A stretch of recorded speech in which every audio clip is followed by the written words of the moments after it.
So I was completely wrong about getting back into the rhythm of regular devlogs. However, that doesn't mean that I wasn't hard at work on the project. After some channel restructuring, I'm going to treat this as devlog number 3 for Cursed Dark. We're almost at 500 subscribers, and I appreciate each and every one of you for joining me on this incredible journey. Let's see if we can get to 500 by the summer. As a quick recap, this project started in November of 2023. I wanted an N64 style action adventure with some Zelda, Castlevania, and Dark Souls elements. I got a basic prototype together and everything seemed to be working fairly well, but it was very bare bones.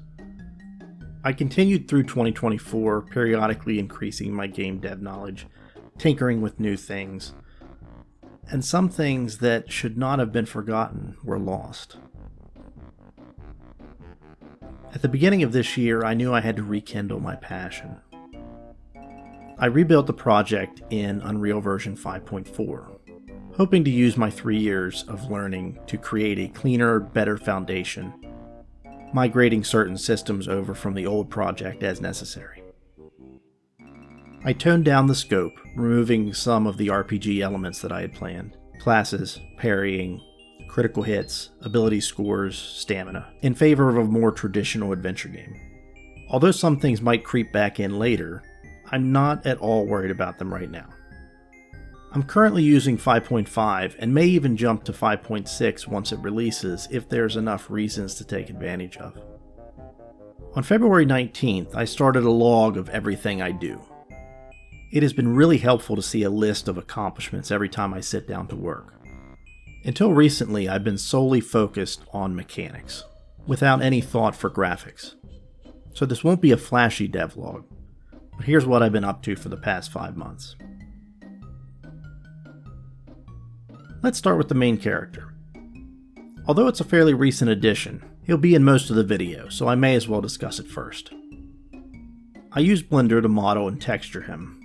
If you saw my last video, I started with the same basic model as the PlayStation character for a starting point.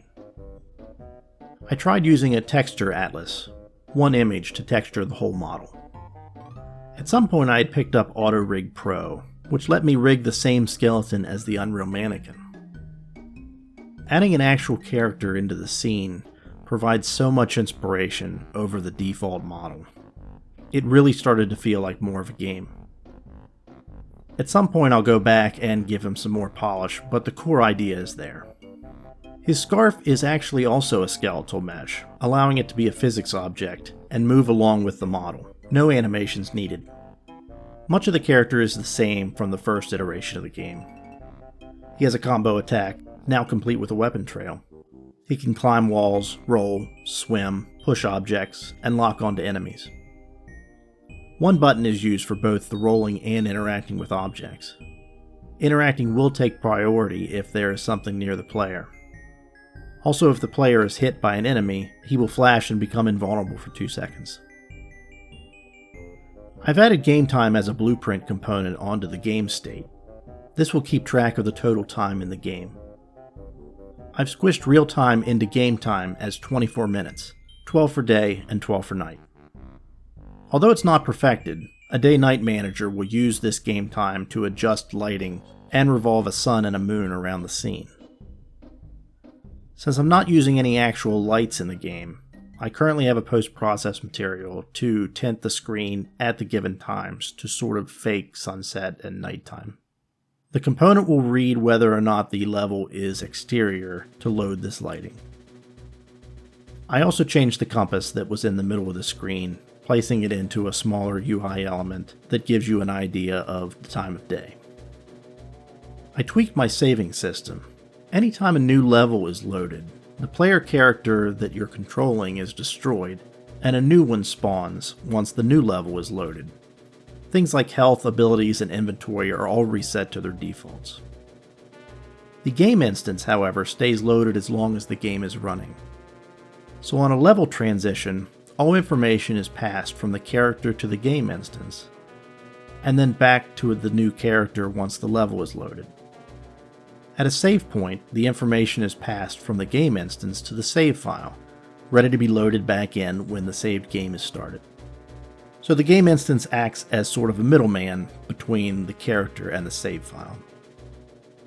This is my first enemy model.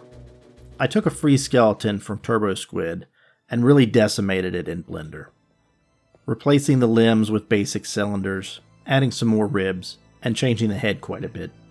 It's also rigged with the Unreal Mannequin, so I don't have to retarget animations once I import it into Unreal. The basic AI tree has the enemy idle by either roaming or following a path, and once the player is seen, a melee enemy will run to the player and attack, or a ranged enemy will shoot. Although I don't foresee this as an issue, if the enemy strays too far from its spawn point, it will turn around and run back, reverting to its idle state. This is similar to World of Warcraft, but I'm sure many other games do it too. If running away is your best option, the enemies won't chase you forever. I've added code for the most basic implementation of player factions: friendly, neutral, and enemy. I'm not sure to what extent I'll actually use this. The player and the NPCs are marked as friendly, and enemies are marked as enemy, only responding hostile to friendlies. So if I wanted, for instance, an infiltration mission, I could mark the player as enemy, and the other enemies wouldn't attack it. The code was supposed to just check to see if factions were the same or different and respond accordingly, but I couldn't get it to work, and this is good enough for anything that I'll be doing.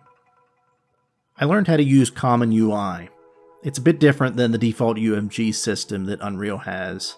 The main benefit for me involves the automatic handling of controller support, which I definitely want to have.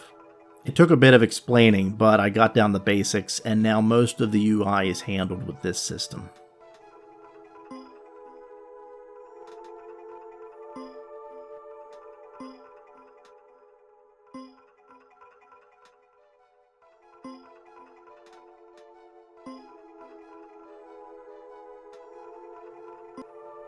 I have a basic dialogue system that uses just a few blueprints, as opposed to the plugin that I was using.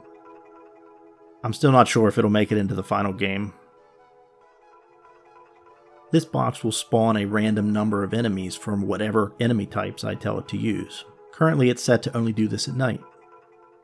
I added in door animations that seemed to work pretty well once I gave an extra little nudge. Ladders have been added into the game. The rungs are automatically created based on the height of the ladder, and the player will climb automatically if it interacts, knowing when to stop the animation based on the height of the ladder. I've been playing around with the particle system for destructible objects. Originally I'd used Unreal's built-in destruction system, but this is much less resource intensive, and looks a lot more like what an N64 game would have been. I have a plant, a pot, and a crate, and they are quite satisfying to run around and destroy. I used the same system for the skeleton deaths. I really wanted them to shatter. I worked on some environmental modeling with some basic buildings. I grabbed some textures from Quixel and reduced them to 64x64 resolution. So far I only have a church, a blacksmith, and a mill. I had picked up a bunch of Senti assets from a Humble Bundle a while ago.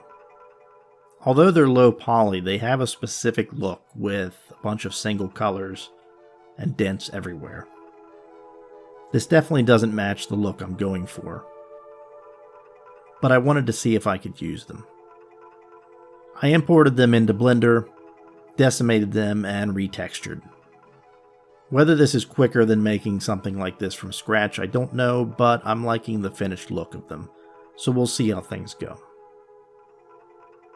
There is much more planned, and I continue to work a little bit almost every day.